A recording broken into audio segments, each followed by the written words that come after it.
parents, welcome to my channel Parentician. I'm Dr. Shweta Doshi and I'm a dentist. इस video में हम एक ऐसे टॉपिक के बारे में बात करेंगे कि जो पिछले कुछ सालों में 5 से 15 साल के बच्चों के बीच में बहुत ही ज़्यादा कॉमन हो चुका है and that is dental cavities. इस वीडियो में मैं आपको 4 ऐसे मेथड्स बताऊंगी कि जिससे हम डेंटल कैविटीज़ को प्रिवेंट कर सकते हैं। So let's quickly get started. सबसे पहला मेथड है फ्लोराइड एप्लीकेशन। ये एक सिंपल सा प्रोसीजर है जो डेंटिस्ट के क्लिनिक पे किया जाता है। इस प्रोसीजर में डेंटिस्ट इस तरीके की ट्रे के ऊपर फ्लोराइड जेल को अप्लाई करेंगे। उसके बाद ये ट्रे बेबी के टीथ के ऊपर रखेंगे फॉर अराउंड 2 to 3 मिनट्स। उसके बाद हाफ एन आवर तक बेबी को खाने के लिए और पीने के लिए कुछ भी नहीं देना है। That's it. और ये प्रोसीजर से बेबी को 50 to 60% प्रोटेक्शन मिलता है फ्रॉम डेंटल कैविटीज़। ये प्रोसीजर जो है वो करवाना होता है when the baby turns 3 years old। उसके बाद when the baby turns 6 years old, 11 years old and 13 years old। ये जो एज है वो स्टैंडर्ड है जो बुक में दिया हुआ है, but it may differ from what your dentist is recommending you. So moving on to the next method जो हमें डेली बेसिस पे घर पे प्रैक्टिस करनी है, that is night brushing. I know morning में हर कोई ब्रश करता है और रात का ब्रश बहुत ही कन्वीनियंटली निगलेक्ट कर देते हैं, बट द फैक्ट इज़ कि सडन की शुरुआत 80% ऑफ द टाइम रात में ही होती है। I will explain you Y.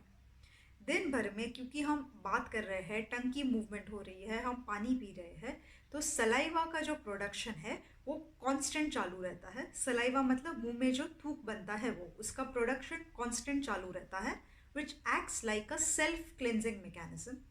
आपने देखा होगा कि अगर 1 o'clock आपने लंच लिया तो उसके तुरंत बाद दांतों में अभी भी खाना फंसा हुआ होता है, पर उसके 1 घंटे बाद अगर आप देखोगे तो वो सारा खाना ऑलमोस्ट चला गया होता है।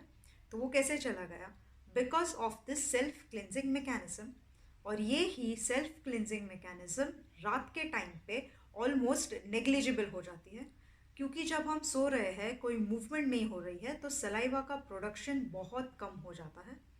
तो रात के टाइम में अगर दांत के किसी पोर्शन में आपका खाना फंसा हुआ है तो वो सुबह तक वैसा का वैसा ही रहेगा, और ये बहुत ही कंफर्टेबल एनवायरनमेंट हो जाता है for the bacterias to come in and attack.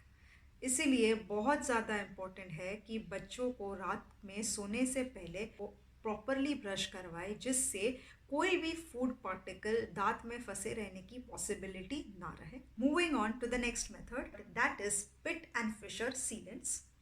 This is again a simple dental procedure जो डेंटिस्ट के क्लिनिक पे किया जाता है। अब ये प्रोसीजर की ज़रूरत हर एक बच्चे को नहीं होती है।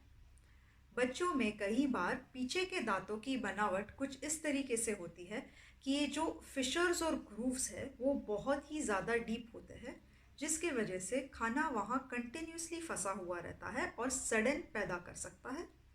अब इस प्रोसीजर में इस तरीके के जो ग्रूव्स और फिशर्स है उसे सीलेंट की मदद से सील किया जाता है, जिससे वहाँ खाना फंसने की और सडन होने की पॉसिबिलिटी बहुत ही ज़्यादा कम हो जाती है। ये प्रोसीजर करवाना है अराउंड 6.5 years की एज पे और 11 years की एज पे।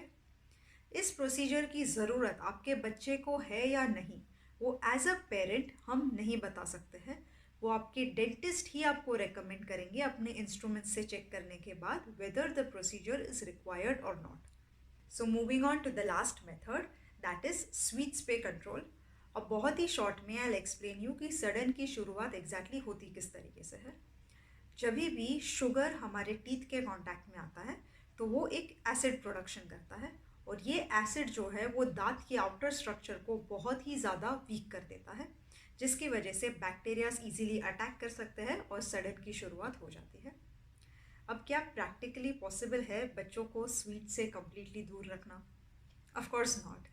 बट मैंने अपने डेंटल प्रैक्टिस में ये देखा है कि सबसे बड़े कल्प्रिट्स जो है वो ये है। एक तो है ये लॉलीपॉप, जेम्स और पेपरमिंट्स। सी, आप अगर आपके बच्चे को कैडबरी दे रहे हो ना, तो आपका बच्चा कैडबरी चू करेगा फॉर अराउंड 2 minutes और फिर वो खा जाएगा। तो क्या होगा कि एसिड प्रोडक्शन 2 मिनट तक होगा, उसके बाद वो बंद हो जाएगा। पर ये जेम्स, लॉलीपॉप्स, ये सब जो प्रोडक्ट्स है ना, वो बच्चे एक एक दो दो घंटे तक मुंह में रोल करते ही रहते हैं। तो 2 घंटे तक शुगर दांत के कांटेक्ट में है, तो 2 घंटे तक एसिड बनता रहेगा, जिससे दांत का स्ट्रक्चर बहुत ज़्यादा वीक हो जाता है और उसमें बहुत इजीली सड़न लग सकती है। तो ये जो प्रोडक्ट्स है ना, जेम्स, लॉलीपॉप, पेपरमिंट, ये बिल्कुल ही बंद कर देना है। दूसरा, मैं अपने डॉटर के साथ ये ट्राई करती हूँ कि when ever she is eating chocolate और केक, उसके तुरंत बाद मैं उसको पानी ऑफर करती हूँ, सो दैट मुंह में जो भी चॉकलेट का डेब्रीज बचा हुआ है वो क्लियर अप हो जाए, not only from the mouth but also from the throat.